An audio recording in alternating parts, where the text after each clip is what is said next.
কুরবানির মাংস 3 ভাগ করার নিয়ম কি? অনেকে প্রশ্ন করে, অথবা এরকমেরও প্রশ্ন করে যে কুরবানির গোশত 3 ভাগ করতেই হবে কিনা।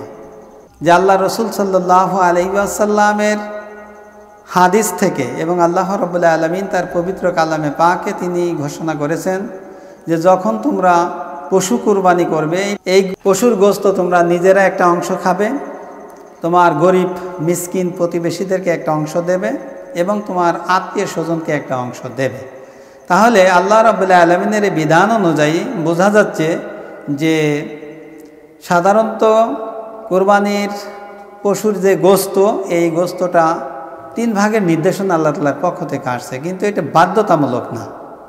এবং আল্লাহ রাসূল সাল্লাল্লাহু আলাইহি ওয়াসাল্লামের হাদিস থেকে এটাই বোঝা যায় যে কোরবানির গোশত সাধারণত আল্লাহ নবী বলেছেন যে তুমি নিজে খাও, তোমার আশেপাশের প্রতিবেশীদেরকে, গরিব মিসকিনদেরকে দাও এবং তোমার আত্মীয় স্বজনদেরকেও দাও।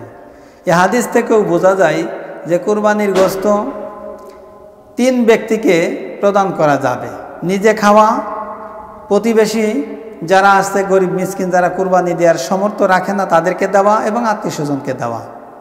এখন প্রশ্নটা হলো যে সমান সমান 3 ভাগ করে দিতে হবে কিনা। হ্যাঁ, আপনি সমান সমান 3 ভাগে ভাগ করে আপনি দিতে পারেন।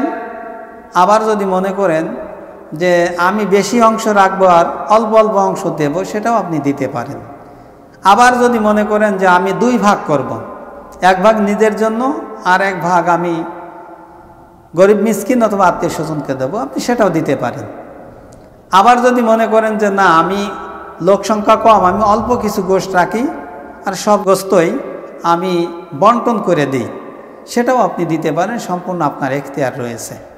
সুতরাং এই বিষয়টি 3 ভাগ যে করতেই হবে এটা ফরজ বা ওয়াজিব না, তবে 3টে ভাগে বিভক্ত করে দেওয়াটাই হলো সুন্নাহসম্মত এবং এটা হলো উত্তম।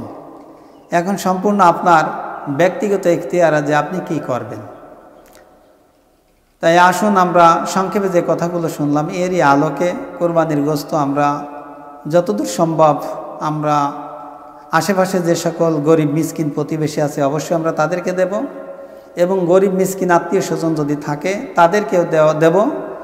আসুন আমরা সংক্ষেপে যে কথাগুলো শুনলাম এরই আলোকে আমরা আল্লাহর নৈকট্যের উদ্দেশ্যে কোরবানি করব। এই মাংসগুলো আমরা সুন্দরভাবে আমরা এই সুন্নাহ অনুযায়ী বন্টন করার জন্য চেষ্টা করব। আল্লাহ তাআলা আমাদের সকলকে তৌফিক দান করুক।